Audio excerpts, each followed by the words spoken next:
Hello everyone, this is Khushi or in this poem I'll be explaining to you the tiger and the deer की summary। तो मेरा तरीका same रहने वाला है, मैं लाइन बाय लाइन पढ़ूंगी and then I explain to you कि क्या लिखा है।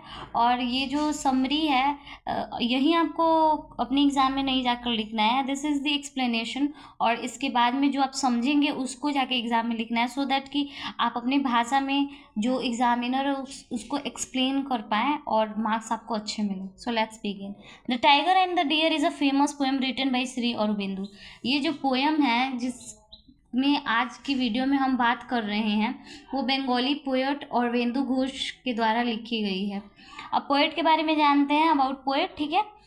बॉर्न 1872 15 अगस्त। जो पोएट है उनका जन्म 15, और जो पोएट का डेथ है वो 5 दिसंबर 1950 को हुआ है, ठीक है। He was an Indian philosopher, yogi, guru, poet and a nationalist spiritual reformer. जो हमारे पोएट है श्री अरबिंदो, ये एक इंडियन फिलोसफर, योगी रह चुके हैं, गुरु, पोएट, नेशनलिस्ट स्पिरिचुअल रिफॉर्मर भी थे ये। His famous work are Savitri and Satyavan. In this poem, we will talking about the two contrast figure, the tiger and the deer. Both are the beauty of forest, where the tiger is the figure of the power, strength, and the deer is the figure of peace and beauty.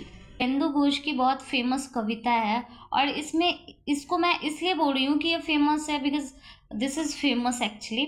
और ये इसलिए famous है क्योंकि इसमें जो है ना poet दो कंट्रास्ट फिगर, दो कंट्रास्ट इमेजेस की बात कर रहे हैं, एक टाइगर और एक डियर। टाइगर जहाँ की बहुत पावरफुल और पावर को डिनोट करता है, वेयर एज जो डियर है वो माइल्ड और पीसफुल ब्यूटी है नेचर का। और ये दोनों बहुत ज़्यादा ही एक दूसरे के विपरीत हैं, और ये सोसाइटी को भी दर्शाते हैं कि कैसे गरीब और अमीर का हमारे जीवन में प्रभाव रहता है। सो लेट्स बिगिन। यहाँ से मैं समरी पढ़ाऊँगी सो दैट कि आप लोग थोड़ा और अच्छे से उसको समझ पाएँ। The poem begins with a tiger's description that the tiger crouches and slouches through the green forest. Shri Aurobindo first के 2 लाइनों में बताते हैं कि जो टाइगर है वो फॉरेस्ट के एकदम बीचों बीच से धीरे धीरे जा रहा है किसी चीज़ के तरफ। The tiger has Sparky eyes, mighty chest and soundless pose. और जो ये टाइगर है इसकी जो आंखें एकदम चमकीली चटक हैं, और इसका जो चेस्ट है वो माइटी है, और अलॉन्ग विद दैट कि ये जो जब जा रहा है तो इसके पाँव से एक चलने का भी आवाज़ प्रोड्यूस नहीं हो रहा। दिस मीन्स कि how carefully he is walking, मतलब कितना धीरे धीरे और समझदारी से वो वॉक कर रहा है through the heart of the forest के बीचों बीच से, ग्रीनरी के बीचों बीच से। This all shows the greatness and the murder. ये सारी चीज़ें क्या हमें बताती हैं? ये सारी चीज़ें बताती हैं कि वो कितना महान है, कितना मतलब पावरफुल है टाइगर, और मर्डर को भी दर्शाती हैं कि वो क्यों इतना धीरे धीरे चल रहा है, क्यों इतना मतलब एक जो होता है ना, क्यों इतना अच्छे से धीरे धीरे समझदारी से वॉक करे, क्योंकि वो आगे चल के एक मर्डर करने वाला है। Because tiger is a hunter who is going to murder for food. क्योंकि हम सब जानते हैं कि टाइगर एक मर्डर करेगा, भले वो मर्डर वो फूड के लिए करे, पर वो आगे चल के एक मर्डर करने वाला है। In the next lines poet is explaining about the nature that how it favours the tiger. आगे की लाइनों में पोएट बताते हैं कि कैसे जो प्रकृति है वो टाइगर का फेवर कर रही है। जैसे कि जो हवा है ना वो एकदम धीमी बह रही है, ऐसे बह रही है कि उसके हवा के चलते पत्ते भी ना हिले, नहीं तो ये जो टाइगर का स्प्लेंडर है, जो इसकी ग्रेटनेस है, जो हमें नेचर में दिखाई जा रही है, वो कहीं ना कहीं छिप जाएगा।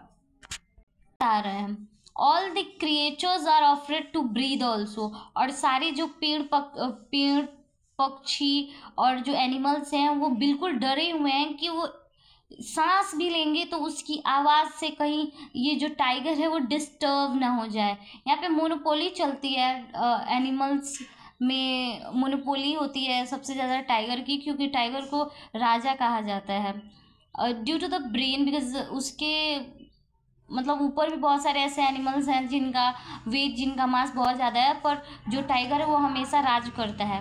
And in the next lines the poet is telling us about the last step of tiger is for the murder.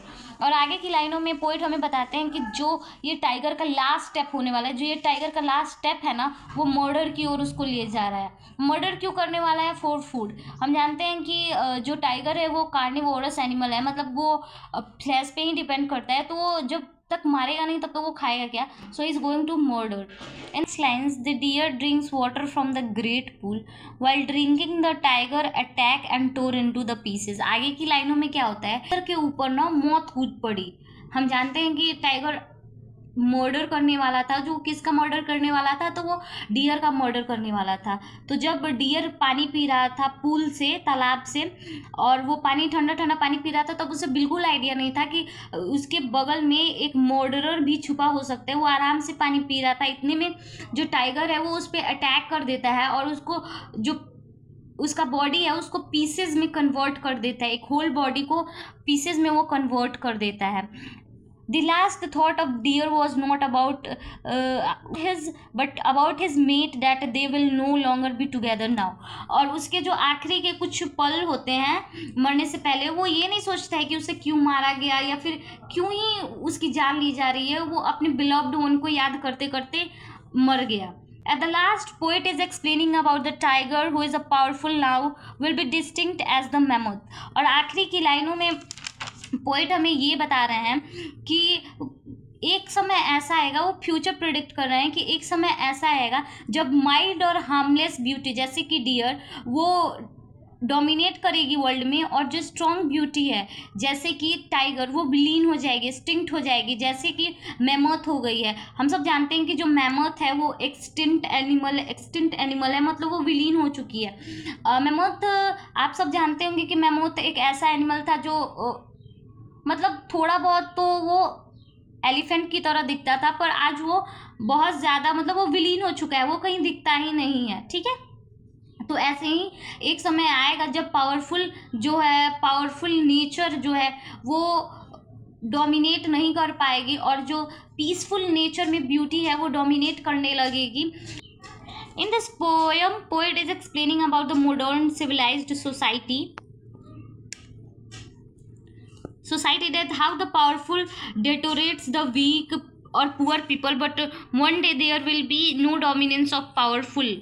तो आगे की लाइनों में पोइट हमें बता रहे हैं, पोइट इस पोएम के द्वारा हमें क्या बताना चाहते हैं कि हमारा जो जनरेशन है, जो हमारा अभी का सोसाइटी, वो ऐसा ही है कि जो पुअर पीपल है, जो गरीब लोग हैं, वो जो हाई प्रोफाइल लोग हैं उनकी वजह से डेटोरेट हो रहे हैं, और इसकी प्रोडक्टिविटी, लो वालों की प्रोडक्टिविटी कम होती जा रही है, पुअर होते जा रहे हैं और रिच होते जा रहे हैं। तो एक समय ऐसा आएगा कि जब पुअर जो होंगे ना वो डोमिनेट करेंगे, डोमिनेट इन द सेंस जो रिच लोग होंगे वो सब नॉर्मलाइज्ड हो जाएंगे, वो सब विलीन हो जाएंगे, वो सब एक्सटिंक्ट हो जाएंगे, और जो वीक पीपल है उनका राज चलने वाला है दुनिया पे। तो हम ऐसा नहीं कह सकते कि ये जो पोइट कह रहे हैं वो हमेशा ही मतलब वो होगा ही, बट ये जो प्रिडिक्शन है बहुत खूबसूरत प्रिडिक्शन है पोइट का, और अगर ऐसा होता है तो बहुत अच्छा होगा। That's all for this video, thank you very much, bye bye, take care.